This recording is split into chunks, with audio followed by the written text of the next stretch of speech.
Hello, everyone. Thank you so much for joining me today. My name is Rose Horowitz. I'm a Pulitzer-nominated journalist and the founder of Women to Follow. We'll be joined shortly by my guests, Dr. Umbereen Nehal and Dr. Sophia Yen. I'll be talking to them about the possibility, about the impact of a possible overturn of Roe versus Wade. I want to thank my terrific producer, Stefan Kaplan. You can find him at Spin It Social on Twitter, and the sponsor for my show, Women in Technology International, or WITI. Please join us. There's WITI. Please join us on Facebook, Twitter, and my YouTube channel, my Women to Follow YouTube channel. So I want to get right to it. There's a lot to talk about today. This decision, the leak of the possible overturn was just, I think, May 2nd. So it's very fresh. And I'll just read a little bit from what the Lancet said in an editorial. Lancet is one of the oldest respected medical journals.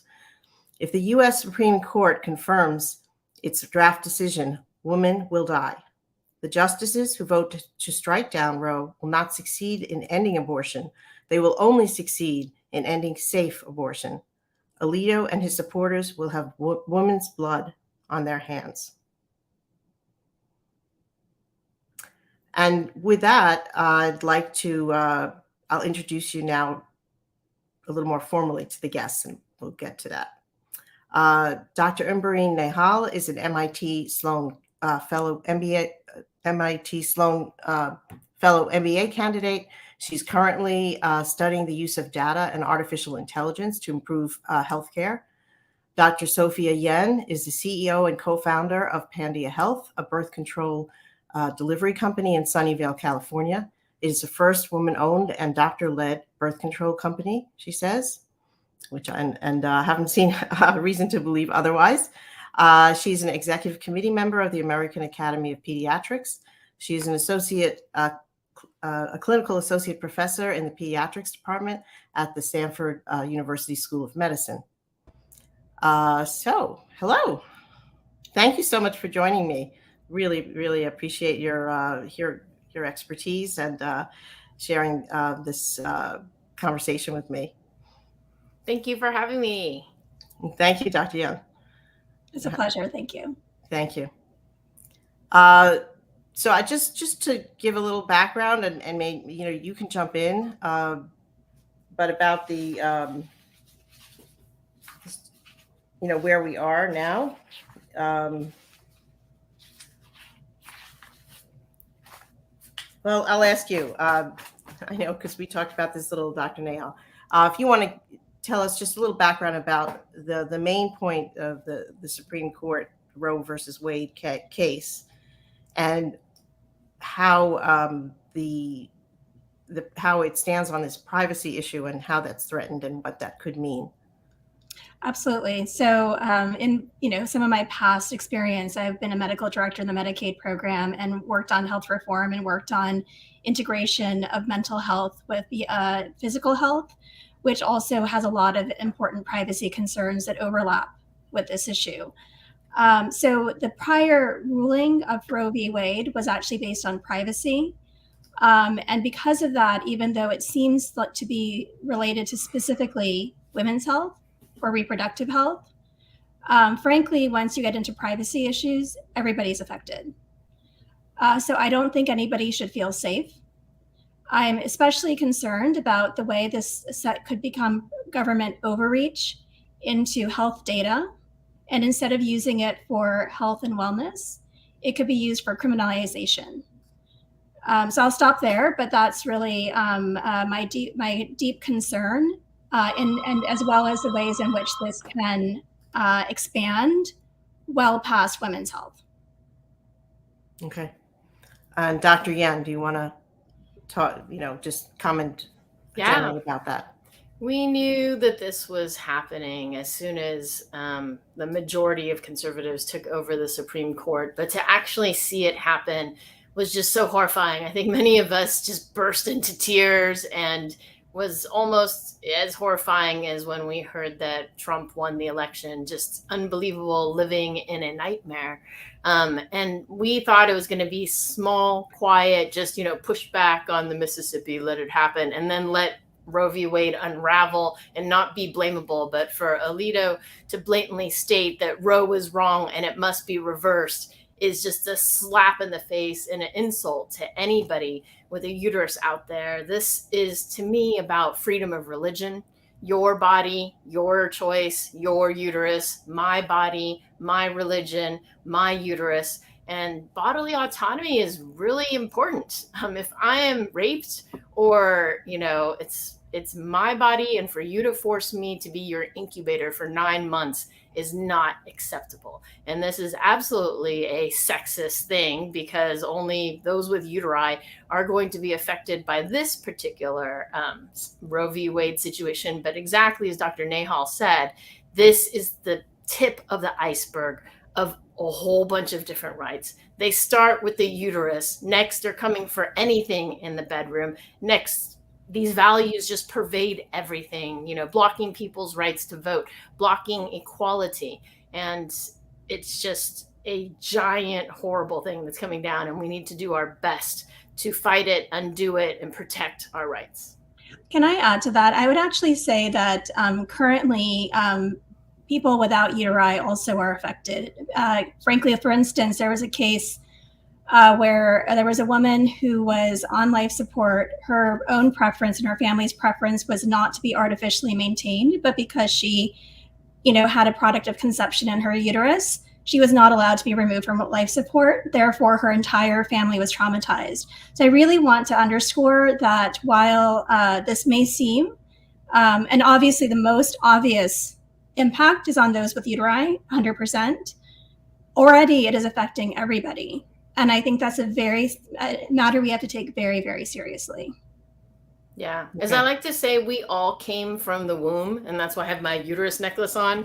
Respect the womb. No one escapes the womb. Right now, no one was born of an artificial womb. So we all owe somebody with a womb, and somebody with a womb is involved in all of our lives. And oftentimes, 60% of those that have a termination of pregnancy are in a family. And I believe 60% already have children. And so if I were to have an abnormal pregnancy that would danger my life, in some of these states, they'd make no exception for rape, incest, health of the mother. I don't know why, but I'm pretty sure that if I were to die, my husband, my children would be very upset. They would much rather that I have the ability to terminate an unviable pregnancy, or a pregnancy that's a danger to my health, and then we can create lots of other future babies. So it absolutely has an impact on everyone with and without a uterus. And this is just the beginning of treating certain classes of people as second-class citizens.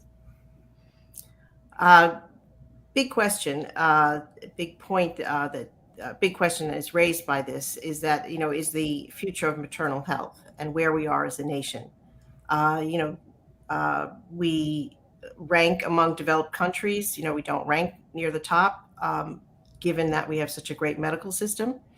But the mortality rate for Black and brown women is 2 to 3 times greater than for white women. So I'll ask Dr. Nehal to talk about that a little bit. Yeah, we have a wonderful healthcare system if you need the most recent technology or drug. But if you are going through the healthcare system for a women's health issue, we do not have a great system. The data speak for that. Not only, is it affecting where Black women in particular have a mortality rate, depending on the state, 2 to 3 times, as you said, higher than white women. In some zip codes, it's even more than that, because that's the average, right? And we also need to think about, what is it that drives outcomes? As somebody who's getting an MBA, what drives outcomes is funding and policy and programs. So about 40% of women give birth on Medicaid. In some states, in fact, the states that have the highest maternal mortality, 1 out of 2 women, 50% are on Medicaid. Maternal mortality is measured up to a year after giving birth, or for a year essentially. Medicaid coverage in many states ends at 30 to 60 days, even though 10% of maternal deaths happen after 4 to 6 weeks and up to a year. So this is, again, there's the obvious things about if somebody has an ectopic pregnancy or a pregnancy that's not inside the uterus, which is not a viable pregnancy. It is the same as like having a tumor, because it's not going to result in life. That would be blocked by a lot of of these changes. I'm hearing on social. Maybe get to that, because that's another can of worms, right? Of course, it's very hard to parse out because it's all interconnected. It is. What do you see in your practice, Dr. Yan, in terms of Black and brown women and how they're, how you're trying to help them? So, yes. First, my question is, in your practice, and then maybe we can talk about the business that you've created. Yes. So in the various teen and young adult clinics that I've been in, there is definitely different access to healthcare based on your insurance, right? And in a liberal state such as California, we have increased the Title X family planning funds up to 200% of the federal poverty level. And the statistics show that for every $1 you spend on birth control, the government saves $7, you as a society. And then private insurance, for every $1, they save $4 or $5. So I always say that it is financially foolish and morally wrong not to pay for birth control. It is just a numbers, basic math. For every $1, you get $6 extra. For every $1, you get $3 extra. So please cover birth control. The reason I went into adolescent medicine was because I was a pregnancy test counselor at Planned Parenthood as a pre-med high school student. I was 15 years old. I ran a pregnancy test for a 13-year-old young woman, and it came back positive. And I was just like, oh, and I gave her options. You can continue the pregnancy, you can continue and give it up for adoption, or you can terminate it. And she said, I'm going to continue the pregnancy. And I was like, okay, your body, your choice. But looking forward, where would our trajectories go? She would have such a hard time finishing high school, finishing college, getting into higher education. I would go on to MIT, UCSF, Children's Oakland, UCSF, Stanford, and CEO of a company. Very different lives, because I had gotten the ability to protect myself if I were sexually active from getting pregnant. And so that's to say, we need comprehensive sex ed, we need free birth control, and we need confidential access to reproductive health care. And those are the things that I've passionately fought for throughout my career as a pre-med up to medical school and throughout my medical career as well. And I like to say that if these people really wanted to prevent abortion, by making abortion illegal, you do not make it go away. You just make it dangerous, delayed, and expensive. And you are endangering women's health. And I am so impressed that the Lancet put out that opinion on their front page that women will die. Desperate women will take things into their hands and do desperate things. 2 more stories. 1, Berkeley, California, most liberal city in the most liberal state, one could argue. A woman was pregnant and she was single. She already had a child. She didn't want another child. So she took her son's hamster cage appendage, stuck it up her uterus, and tried to terminate the pregnancy. And this is in Berkeley, California. We in California pay for abortions. So had she known, just simple knowledge could have saved her from having her uterus eventually taken out, because the end result was hysterectomy. What could have been worse is if she was a young teenager who was afraid to tell her parent, did the same thing and hid it to the last moment, and then died of sepsis, which is bacteria running throughout your blood. And there used to be wards, an entire 20, 40 beds full of women where doctors could just hold the woman's hand and pray. And I don't want to go back to those days. And we shouldn't have to go back to those days. And then the second story, desperate teenagers do desperate things. A couple, cute young man, young woman got pregnant, birth control failed, condom popped. I don't recall the backstory, but they wanted to terminate the pregnancy. So the young woman asked the young man who impregnated her to help her terminate the pregnancy. He takes a bat to her uterus and starts hacking away at her uterus to hopefully terminate this pregnancy, young women throwing themselves down the stairs. This is what happens when you take the right away to legal, safe abortion. If you want to make abortion go away, pay for childcare, pay for comprehensive sex ed, pay for birth control. The number one reason, I'm thinking in Spanish, the number one way to decrease abortion is sex ed, birth control. Because if you can't get pregnant, then you will decrease the need for abortion. Though know that as long as there is birth control failure, and there's like 1 out of 1,000, 1 out of 100,000, even in the best methods, and as long as there's rape and incest, we will always have the need for an abortion, I think. Okay. As well as, as mentioned, when pregnancy goes wrong, right? Nature does not always get it right. Pregnancy can end up in your tubes. It can end up in your abdominal cavity. You can have it like a child with or a fetus with anencephaly, meaning that they don't even have a brain or a head. And to force a woman to carry a essentially already dead fetus to term and give birth, the physical trauma, the medical risk, as well as the emotional trauma, it's unconscionable. What do you, I guess, to go back to, there's this study that was done, the turnkey study? Turn away. Dr. Nehal, do you want to tell us a little about that and what the findings were? Actually, Sophia, I think I will punt it to you. Okay. I'm a better person for that. Okay. Yes. UCSF has a research group called ANSWER, and I think I can't give you all the acronyms, but Google it, ANSWER. They did the Turnaway study, and they studied women who wanted to terminate a pregnancy and then who could terminate and those that could not, and then followed them and checked how their lives were. It was a 5-year, I think, they followed them for 5 years. Yes, thank you. They followed them for 5 years, and then they checked in on them. And at the end of the 5 years, those women who were able to get a termination that they had wanted were doing okay. Those women who were unable because they were turned away for either it was too late or they couldn't afford it or different, rules, whatever, they were turned away. These women fared poorly because they had to continue a pregnancy that they didn't want to continue. Maybe it was, a result of rape or incest, or maybe it was just, again, couldn't afford it. One of the top reasons that women terminate pregnancies is because they already have a family, a husband, and 2 or 3 other kids. And right now is not a good time for their family to have another child, but the condom broke or, the birth control didn't work or something.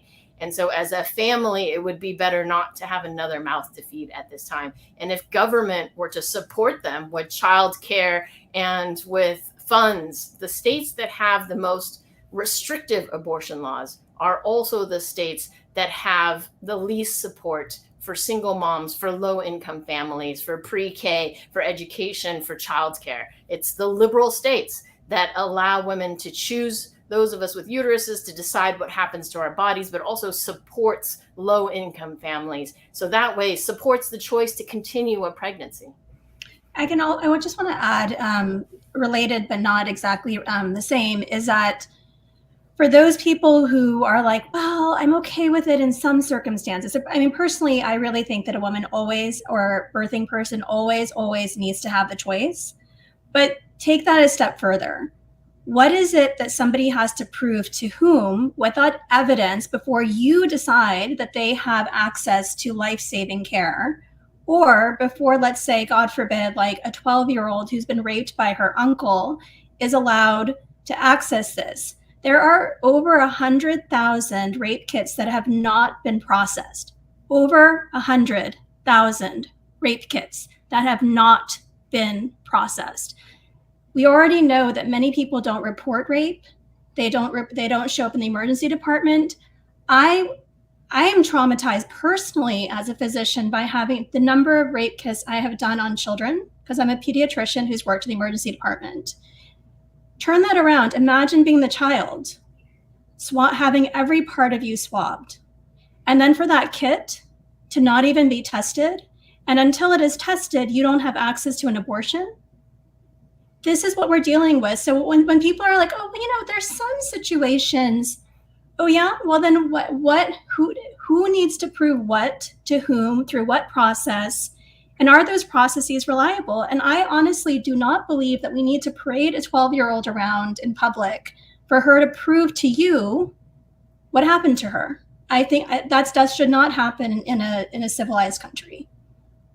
Meaning that she should not have to prove in a court of law what happened to her? Is that what right? you're saying? Especially if you're not testing her kit. If there are 100,000 unprocessed kits, how is she going to prove anything to you? You're not even processing the evidence. But let's say even if the rape kits were being processed, no, I do not believe in putting a child through that re-traumatization of putting her through court before she can access an abortion. And sometimes the processes they have to go through gets them past the 6-week or the 2-month, whatever cutoff you're going to put in the state. You are setting people who have, quote, justified abortions. Again, personally, I don't think that we should be putting those restrictions on other people. But for a thought experiment, let's say you were of that mindset. The system currently is setting people up to fail, and the evidence that they would need is not even being processed. Okay. And to go back to, thank you, very enlightening. And I had no idea that there was a number like that of 100,000 rape kits that are not used. I'll just stop for 1 minute and thank Paula for joining us. Tuning in from Tallahassee, and I think Anne-Marie Leone joined us from Long Island. So thank you. To the question of who's most likely to have an abortion. I think that maybe we think, that it's the young child who, or the 15-year-old or the 16-year-old or the 18-year-old. But what are the numbers? I mean, the majority are women who already have children. So, correct? Yeah, as I mentioned before, 60% of those seeking an abortion already have at least one child. 75% are low income. And therefore, if the government supported low-income women with children, giving them financial support, giving them childcare, etc., maybe they wouldn't feel the pressure to choose one way or the other. So we need more supportive programs. And these are families making decisions, not just a single person. But regardless, it should be up to the person with the uterus, with her choice in conjunction with her religious leader or not, in conjunction with her family. But her uterus, her choice, my uterus, my choice, not your uterus, not your choice. And frankly, it's even just your life, right? We're talking about people like life, death, disability. This is life-changing, could be life-ending. Mm-hmm. Right. And there's, as Rose, and I talked about, there's a number of situations even in like menopause or before you can get pregnant, where the use of hormones might be banned. So all of women's health, all of health gets affected. So how would, worst case scenario, you live in Texas or you live in Oklahoma, how could your hormones be banned? I mean, how could taking hormones be banned? Sure. So, I'll share personal, from my, personally, I have both endometriosis and fibroids.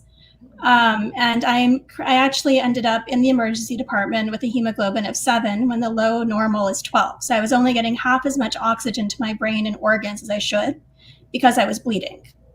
They put me on hormones. And one of the options, and I haven't been able to sleep in 6 weeks because I'm on these hormones. Another option would be an inserted IUD. And some people believe that an IUD causes, quote, abortions because the egg and the sperm combine, but then it does not implant. So to just roll this back a minute. Okay, so explain that to us again, because most people might not think an IUD could be subject to any state. Correct. So an IUD is a device that is inserted into the uterus. And what it does is it does multiple things, but it prevents the implantation of the combined egg and sperm that, forms a zygote that normally would then implant. So your uterus has a lining, which is what sheds when during menstruation. So it prevents the implantation.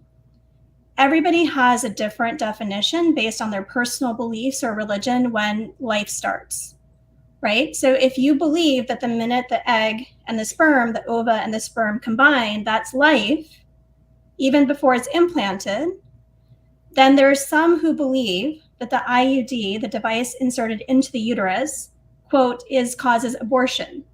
In fact, most scientists would tell you it's simply contraception. It prevents the creation of, quote, an eventual life. But this is where personal beliefs, religious beliefs are trumping science. So if your personal or religious belief is that an IUD is actually, quote, an abortion, then all IUDs, regardless of the reason, might get banned in your state. If you are even... Are there any states who are talking about this now?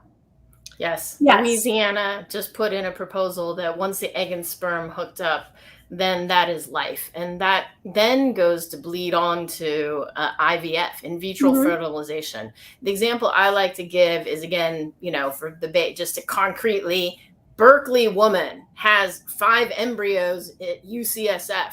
The embryos are at UCSF. Her uterus is in Berkeley. Is she pregnant? No. But according to Louisiana, there are 5 embryos that have a right to something. She goes to UCSF. They throw 3 embryos up her uterus, and then none of them stick, and she goes home and cries. Does she go home and cry because she had 3 miscarriages or spontaneous abortions? No. According to medicine, you are not pregnant until that egg and sperm hook up and stick. And only during implantation do we actually have that positive HCG, that pregnancy test, to know that you're pregnant, because only with implantation does that then secrete that hormone that we're looking for that indicates pregnancy. So as I like to say, leave medicine to the doctors and the medical community, keep the gyneticians out of our uteri, out of our bedrooms, and keep your religion out of my uterus. Your uterus, your religion. My uterus, my religion. You have every right to try to verbally convince me, but to force me by law is un-American. It's unconstitutional, quite frankly, to force your religion on somebody else. Yes. I mean, personally, I come from a Muslim background. Jewish background and Jewish law and Islamic law actually often have overlaps. And in both religions, the mother's life takes precedence over the fetus, regardless, I believe, at the age. So because there are times when these are rare. I think, well, I mean, in general, it's if the mother's life is threatened by the pregnancy, according to Jewish law, you would save the mother, Correct. Yeah.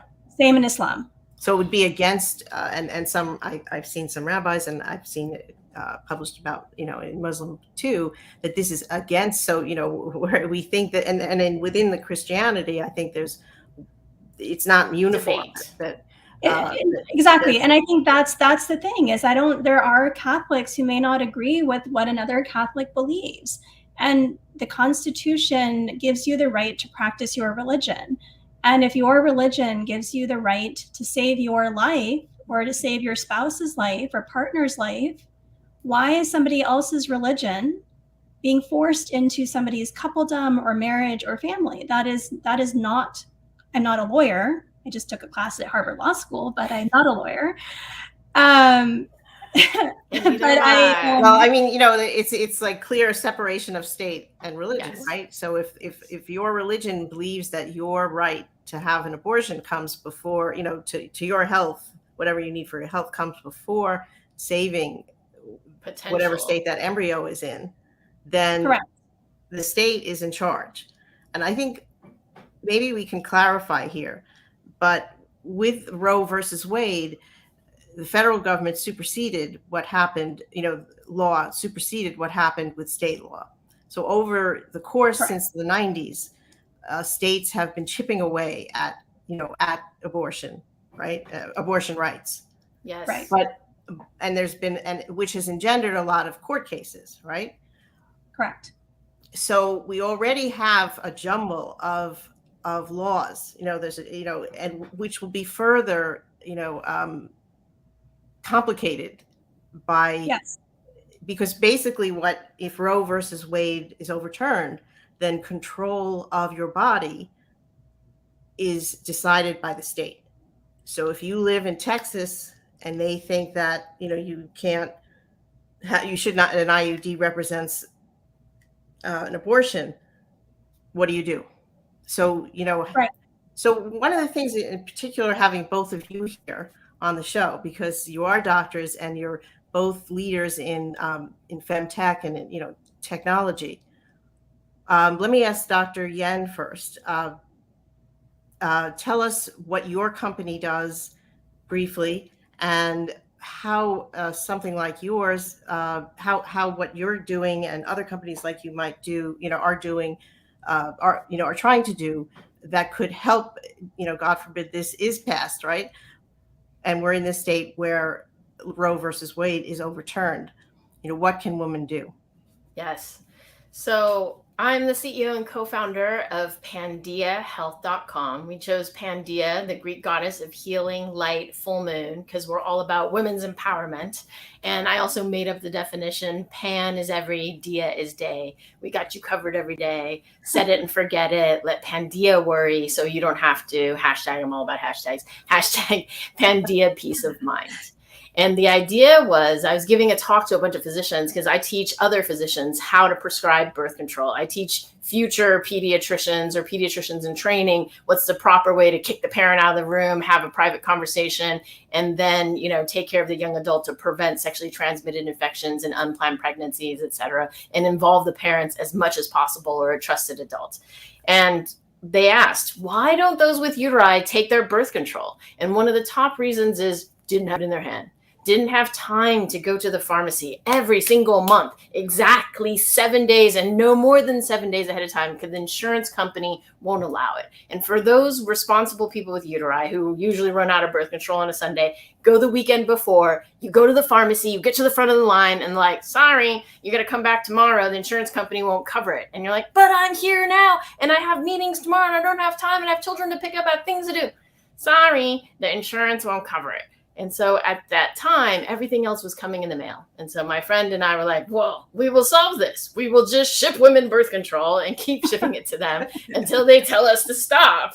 And then we ran ads, free birth control delivery. 60% of the women that responded didn't have a prescription. And it's like, don't you know, in the United States, you need a prescription for the birth control pill patch ring. You may not need that in China and maybe in some parts of South America, but you need that in the United States. And me being a doctor, I could write prescriptions, and thus Pandia Health was born. If your doctor writes a prescription and you have insurance to cover it, and thanks to former President Obama, current President Biden, who passed under the Affordable Care Act, any FDA-approved birth control is available with no copay, no deductible. So any you all with uteri, if you're getting charged a copay or deductible and you aren't demanding a particular brand when a generic is available, then you need to yell at your insurance. There's a great resource, coverher.org, which is the National Women's Law Center, and it tells you how to yell at your insurance, and they're collecting cases so they can group sue, hopefully, on behalf of people that are not getting their rights entitled under the law. So that's one. If your doctor writes it, you give us your insurance information, sign up for Pandia Health. Your doctor sends it to our partner pharmacy. We bill it, we ship it, and set it and forget it. Never run out on our watch. 2 months before your prescription runs out, we remind you, go see your doctor. Get a renewal 1 month before. Go see your doctor 1 week before. Please go see your doctor. And then in 14 states, we can write the prescription. It's asynchronous telemedicine. You fill out 20 questions, the same 20 questions I'd ask you if you came into my office. What are your medical problems? What are your drugs? What are you on? Do you like it? Do you not like it? What do you want to get out of this situation? How often do you want to have your periods? Do you want to have it every month, every 3 months, every 6 months, or never? And then our expert birth control doctors, we only have doctors on our platform and a minimum decade experience, most of them decades of experience. They've been trained on our algorithm to minimize side effects, to make sure your bone health is okay, to make sure the method we choose is correct given your body mass index, to prevent unplanned pregnancies. So we're a very academic group of people. We're the only academic doctor-led company in this space. You pay us $20 once a year to use our expert doctors. And as a physician, I made sure the follow-ups were unlimited and free, because I didn't want anybody stopping birth control or having breakthrough bleeding or some sort of horrible side effects. So birth control follow-ups are free. We're going to launch acne, menopause, wrinkle. That's not going to be free because our doctor's time costs a lot of money. But and if you don't get your acne treatment, you're not going to die. But if you don't get your birth control, it's a serious situation. So unlimited follow-ups about any birth control questions you have. And then we encourage birth control tourism. If you're not in one of the 14 states that we can currently prescribe, if you can get to one of those 14 states, and those of us in the West Coast forget, you just drive 30 minutes from New Jersey and you're into New York, from Connecticut and you're into New York, which is one of the states that we can prescribe. Fill out the questionnaire, pay $20, and then we can ship it to all 50 states. And you just got to get back to one of the 14 states. And as we get more money, more funding, we will be able to do more states. We also have at Pandia Health, if you go to pandiahealth.com /social good, a birth control fund. People can donate to it and get a tax deduction. People can apply to it and for birth control pills. We don't do the patch or the ring for that because they're crazy expensive and it would eat all our donations. But we need donations so we can give it out, and we're going to give it out at cost. We're not going to put in, our profit.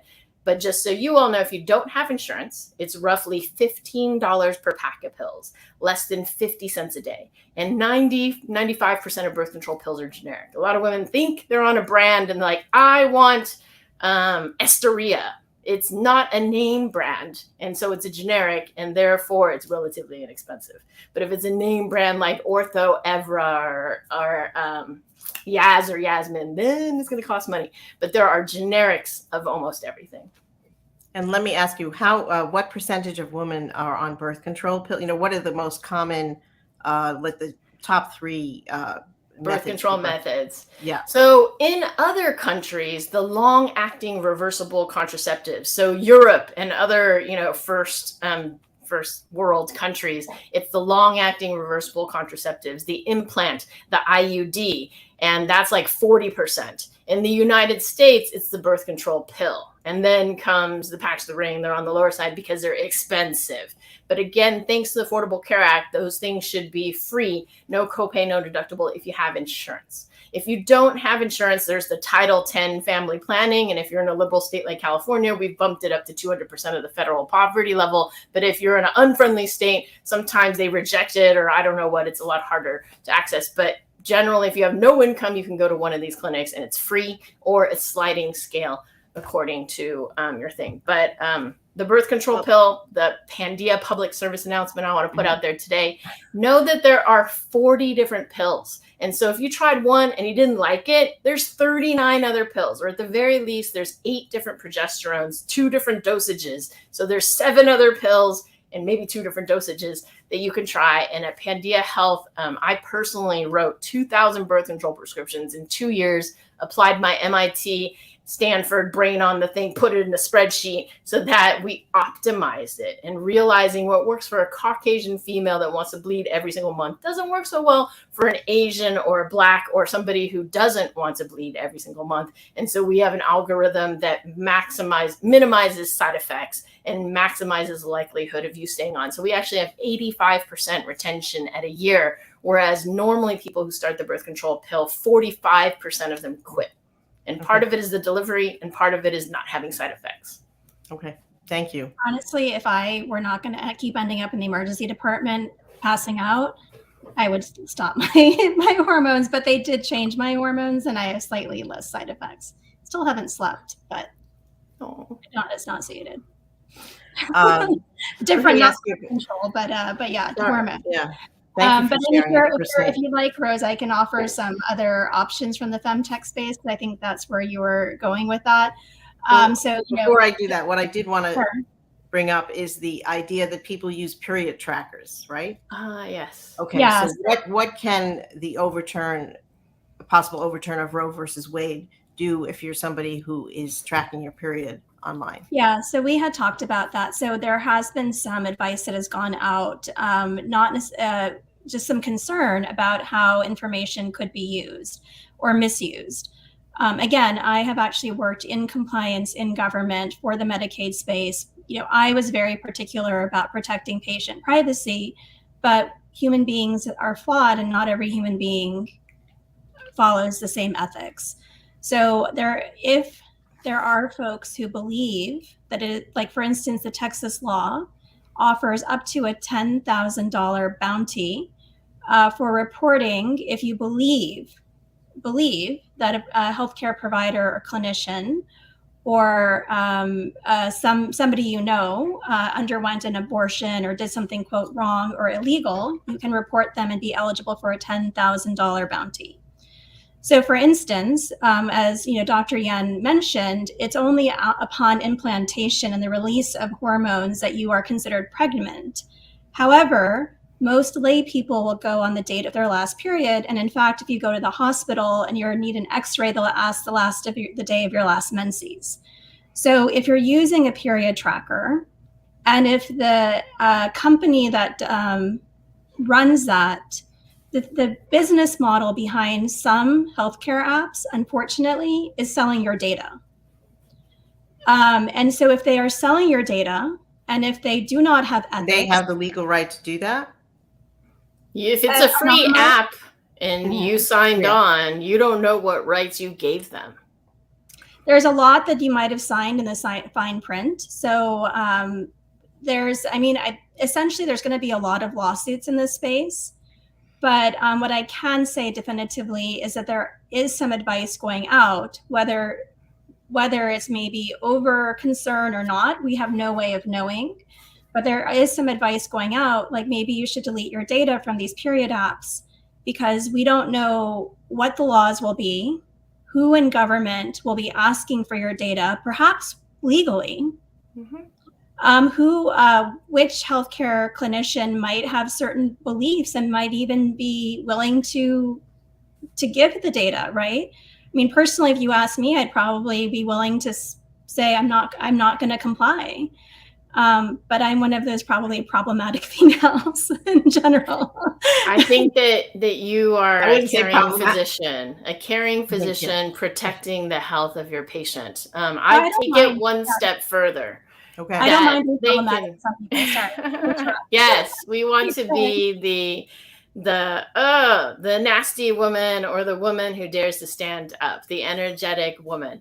I have a t-shirt that says, I forget the phrase, I think it was nasty woman. And my dad's like, look, my daughter has the nasty woman shirt. I love her energy and her fighting for women. But anyway, thank you, Dad, for being proud. And I know that this weekend you marched with your daughters. Yes, and my husband was there taking the photo because, the husband is always taking the photo.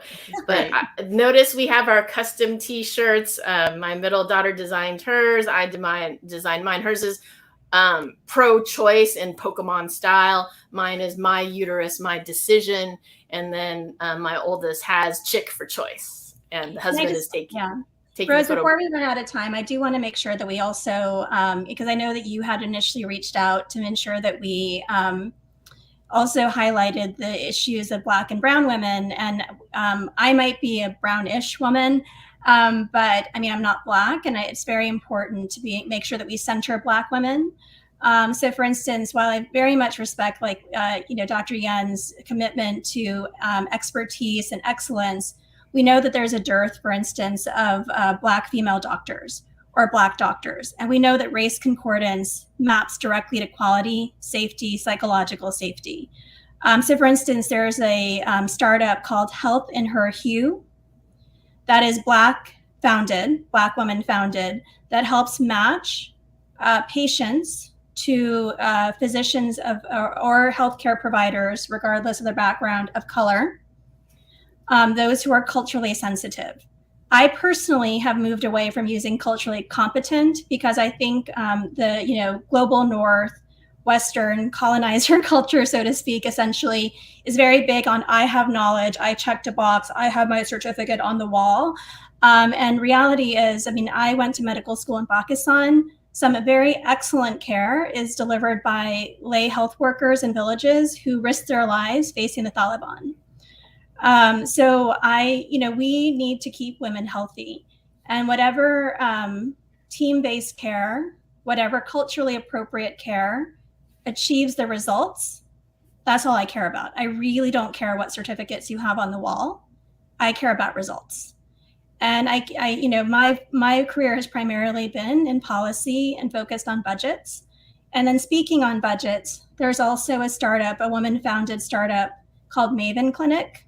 And one of the women to follow that I suggested is an executive in that, which has something called Maven Wallet. Because as Ruth Bader Ginsburg had told us, the women who will be most affected are poor women, women with low resources. Privileged women will always find a way to go to a different state, go to a different country, backroom but high quality abortion through their country club contact, right? There will always be women who get what they need or birthing people who get what they need.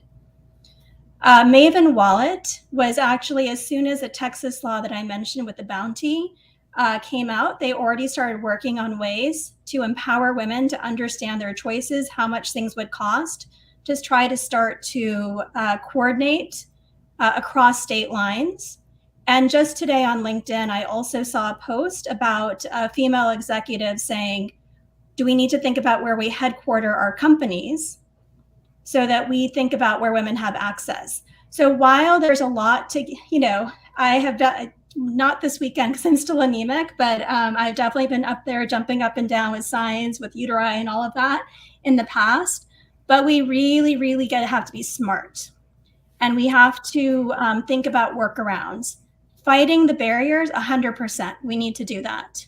Being super smart and navigating around the barriers, innovating, using femtech, using all of digital health, being proactive on health privacy. And you know what? If you see a peer who is violating ethics, report them. I know that it's like against professionalism. It's thought, there's like a club and you're not supposed, I don't care. If you're doing something wrong, I don't care. I'm reporting you. If I do something wrong, it's all right. You can report me. And if I did something wrong, it'll show up in the data or the evidence. I really think we need to get out of this club mentality. We need to be committed to data integrity, privacy, sound policy, and put the money there. Like, we have got to put the money there. I think what I wanted to say, and this perfectly circles back, is that it's not just these private companies that have your data, but the point is, even if they swear to goodness they're not going to sell your data, someone can subpoena it for a court of law. Yes. And say that she had her period went away, and then she got her period again, aka she had an abortion. And during this time, did she search on the internet? So they're going to check your search record and see if you searched Plan B, see if you searched medication abortion. So that's why people are at another reason to delete all of your data on any period app. And some people say, even if you keep it on paper, that's to be your own secret code. Because if your sorority sister hates you and wants to screw with you in Texas, she can report you to get that $10,000. Or if there's somebody who needs $10,000, just sue every person they think might have had an abortion. And there are lawyers, that will go after it for the contingency fee. Or the other side is just so well funded. So that is the concern, is that someone's going to subpoena your phone. And even if it's not your phone, it's in the cloud. And I went to MIT. I have friends that do computer forensics. They can find anything unless you only stored it at your house. If it was anywhere on a phone, on a computer, in the internet, they will find it even if you deleted it. There are websites that have been deleted and you can pull them back. So it's 100%. Out there. And that's why they're saying delete it. And that's why I'm actually advocating a radical idea, #periods optional. Not so radical, but an extension. Go to pandiahealth.com/periods optional. At the bottom is my TEDx talk on making periods optional. Everybody with a uterus, you don't have to bleed once every single month. And actually bleeding fewer times decreases ovarian, endometrial, colorectal cancer, also decreases landfill. We use 10 to 13,000 menstrual products. But if we go on the IUD, the implant, or the shot, and our periods are weird, they can't track them. If we go on the pill, the patch, the ring, and have a scheduled bleed every 3 months or every 6 months, they can't track them, and our data will become useless. So that is kind of a thing. And then back to what am I hearing? We're hearing about 14 and a half to 15-year-olds begging their parents to put them on birth control, because in case they're sexually assaulted, at least they won't have an unplanned pregnancy. And that is sad that these young women have to consider it. But I have 2 daughters. They're 12 and they're 15. The statistic is 1 in 4 college-educated people with a uterus will be sexually assaulted. And exactly as Dr. Nehal said, they aren't testing the rape kits. They aren't even presenting for rape because it's he said, she said, or penis said, vagina said, and you have to prove it beyond a reasonable doubt or whatever. So I'm not letting my daughters apply to college in any of those states that are going to make abortion illegal. Georgia has a law in their books that if you leave their state, have a termination, come back, again, that evil sorority sister or who knows what, that reports you can be arrested as you come back. So just because you think you can leave the state, come to California and go back, that may not be, well, it is an option, but you risk, getting arrested. Well, very, very scary world. Dystopia. But we have solutions. It is very scary, but instead of allowing, look, I mean, I have lived in Pakistan, right? I have worked in villages where there's like tribal elders, right? I mean, Malala is Pakistani. So, I mean, the way I live life and the way I was raised is and there's, Black women leaders in America as well, Audre Lorde, who talk about this, that the fear doesn't go away. You just use that fear to power you for solutions. You do not ever let them win. You do not ever give up. That is so important because I think we were going down that death spiral. So I do want to offer 2 resources that everyone should have. 3. One is plancpills.org. This is a nonprofit run by Francine Coito, a very respected woman in the reproductive rights movement. I believe she got emergency contraception over the counter in the United States. So plancpills.org tells you where you can get a medication abortion, gives you the legal telemedicine companies and what states they can do. But it also has this other group that you can order medication pills from India from safe, trusted pharmacies and do it yourself. And then on the website, they have a medical advice line by a different organization. It's not her. She doesn't make any money. It's a nonprofit. And then there's a legal one. So if it's illegal in Texas, but I order it from India and I do it, what is the legal thing? And then just for everyone to know that right now, if you do a medication abortion and you need to, you have complications or you need some follow-up, you show up in an ER, there is no blood test that they can do to see if this was a spontaneous abortion, aka miscarriage, or a medication abortion. So just walk in and say it was a miscarriage, but again, you didn't hear that from me if I'm suable on that point. 2, you're back. I've got the whole law school community behind me. Cool. And then 2, there is What If Roe Fell. So Google What If Roe Fell. It's a great map. It shows all the different states, which ones have trigger laws, which ones have crazy laws that if you leave the state, we'll sue you later kind of thing, which one has the 10,000 bounty law, and they're updating it all the time. It's the Center for Reproductive Rights. And then lastly, don't reinvent the wheel. There are people that are like, we're going to do the Underground Railroad, blah, blah, blah, blah. These networks already exist. Exactly. Fund the ones that exist. So the National Network of Abortion Funds, you can donate, you can ask for help, and you can volunteer. So I just learned, I wanted to pressure Uber and Lyft, and I still think we should do that, to donate a certain amount of rides. I want to donate every hotel to donate a room for somebody who might need it or more, 10% of their rooms, whatever. Let's peer pressure all the hotels, Hilton, Hyatt, Fairmont, Ritz-Carlton, Four Seasons, all of that have to donate a certain percentage of rooms. But you have to have somebody that's willing to legally take responsibility for you after a termination to make sure if you're groggy or whatever. So that's why you can't do Uber or Lyft. But I was like, pre-med teenagers could be that person, but you have the free Uber Lyft if they don't drive or they don't have a car. And I just want to add, I know we're at time. Again, within feminism, there have been divisions. We need to ensure that it's not being driven by elite feminism and that, again, we always center Black women. There are communities in Black communities, there are communities in every community, in immigrant communities. They may not communicate with elite feminists, right? I mean, both, we both, Dr. Yen and I both have, credentials from like MIT, Harvard, whatever. We may not, I personally do a lot of community work in the Muslim community, and I go into neighborhoods that maybe other feminists may not always frequent. But just because we need to make sure that we are going to the margins, we are centering the people who are most marginalized, most affected, who have historically been the most oppressed. They have the knowledge. They've been dealing with this for centuries. Yes, use every resource, but we always must center Black women. Thank you. And I just want to say hello to one of our viewers, Sunny Slaughter, who's a terrific advocate for all women and for Black women, saying she's a member of the APHA Black Caucus of Healthcare Workers, and saying that we need to do these discussions, people like her and people like you, yes. So people are aware of what they can do. And Sunny says, I'm a law enforcement and litigation expert, and if it's documented, it can be found. So thank you, Sunny, very much for watching, and everybody else who's watching. I haven't been able to see all the comments, but I really appreciate everybody watching and sharing your comments. And thank you, Sunny. We're honored to have you. Yeah. Let me. One of the things that the hashtag started because I put out a tweet that said, "Let's get women. Let's name 3 women to follow and get the party started."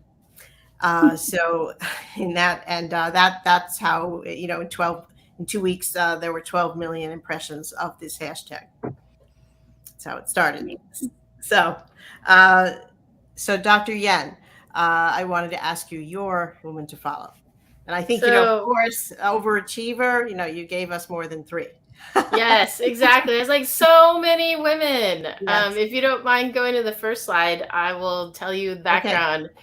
So we have Dr. Esther Chu. She's emergency medicine. She's part of the Me Too movement for physicians and healthcare workers, speaking out about sexual assault, and is such an activist and a mother. So love Esther Chu. She already has a ton of followers. Cindy Gallup is Make Love Not Porn. And she has porn in normal people, all different body sizes, all different orientations.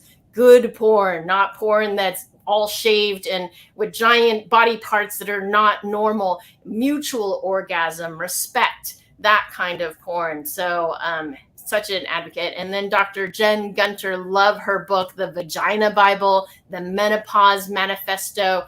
And I believe she also has a huge following on TikTok and Insta. So just such important reproductive health out there. And then Dr. Jennifer Lincoln, she wrote the book that I wanted to write, which is all the questions about your reproductive rights. It's exactly the book I would have written with beautiful art. So hers is the talk down there. And she too has some strong TikTok going. And then Arlen Hamilton, a woman of color, a woman who was homeless and decided to go into venture capital and fund people of color, fund LGBT, fund underrepresented people. So please follow her. Please, if you want to invest, check out Backstage Crowd, and also SheEO, Springboard Enterprises, Stanford StartX, thanks, and then Precursor Ventures as well. These are all great people. Thank you. Thank you very much. They're all, I think I follow all of the women already, Dr. Yen. And now I'd like to ask the same question to Dr. Nehal. Yeah, so I think the first one is I already mentioned Dr. Jane Van Dis, who's with Maven Clinic, whose startup is doing the Maven Wallet to help coordinate care across states, and employers can also find ways to help women afford needed care. And then also Dr. Kimberly Manning, while she's not specific to reproductive health, she is an amazing Black woman physician whose narrative medicine I've learned a lot. And I think a lot of people learn from. And just to add, staying on the slide and add to what you were saying, Dr. Yen, I think it's not only about body parts. I mean, in fact, if you're a woman of color, the large body parts might actually be quite realistic. But, not everybody's woman parts are pink. And we need all colors.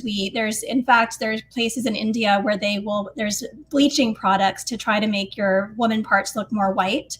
So we need more female influencers who normalize every kind of body. So that's partly why and then, Dr. Jasmine Marcelin is an ID physician, but again, a woman of color who is very active in the academic space. So while, again, not specific to reproductive health, I have a tremendous amount of respect for her. So those were the three that I had to offer. Thank you so much. And I try to do something called Wednesday Woman to Follow, and I will put out tweets. And the idea of the tweets is that if you're named, you in turn name more women to follow. And there's a Woman to Follow Twitter list that you can find under my name that was started, when I started the trend, and now has about 1,800 women. Amazing. And as issues have come up, I've defined those a little bit. So I recently put out a Women to Follow Ukraine list that has about 200 women, and they can be women, academics, experts, journalists, because we want to see women quoted. I mean, and certainly women's health. So I started the same thing. So there's a Women to Follow / abortion Twitter list that I've started. And I will certainly name those 8 names and keep naming. And as people put names in that thread, I'll be better, it'll keep growing. And that's the idea. So that if I'm a reporter in Lexington, I want to do a story locally about what's happening, or I'm a news station, I can turn to women, and there's no such thing as saying, oh, I can't find a woman. So I'm going to quote a man on all these things. So I really appreciate your time. I know you're busy. I really appreciate your wisdom that you shared with us, and so many useful things for us to try to do. So I will ask each of you if you'd like to give us some closing thoughts as we wrap up, as we finish. Dr. Nehal. I think just don't give up, right? Just no matter what, that the intention is, we saw such a tragic event just this weekend in Buffalo. The intention is to intimidate. The intention is to scare you. The intention is to make you go docile. Do not ever give up. There's always a solution. There's always a community. It's hard. You're allowed to rest. You're allowed to feel your feels. Whatever you need to do, do it. Take care of yourself, and then keep going. Thank you. Very powerful words. Thank you, Dr. Nehal. Dr. Yen. I am a person who likes listicles. So don't get angry and apathetic. Get angry and active. Make sure you vote. Make sure you bring 5 people to vote. Donate to, volunteer for any pro-choice candidate that supports the right to bodily autonomy and reproductive rights, and ask every elected for every office, school board, mayor, etc., where they stand on abortion rights, where they stand on reproductive rights. And then 3rd, share the National Network of Abortion Funds, share PlanCpills.org, and make sure everybody gets the best birth control possible that wants it, that might need it. Thank you so much, Dr. Yen and Dr. Nehal. And maybe if with some of the resources you listed of some of the women who are, doing these femtech, leading these femtech companies that are going to help this, and also with these resources that, where I can look at a state and see where it is. And maybe we can make a thread that share that. And so people have that resource. But we'll also be putting out some clips and some, and tweets to share this great information that you've been so generous providing us. So thank you. And my next show will be in another week or two. And I kind of lately have been kind of watching the news, and I may visit this topic again or another one. But I want to thank everyone for joining me and joining our wonderful doctors. I hope we've educated and enlightened everyone, and I will see you next time. Thank you. And let me thank my producer again.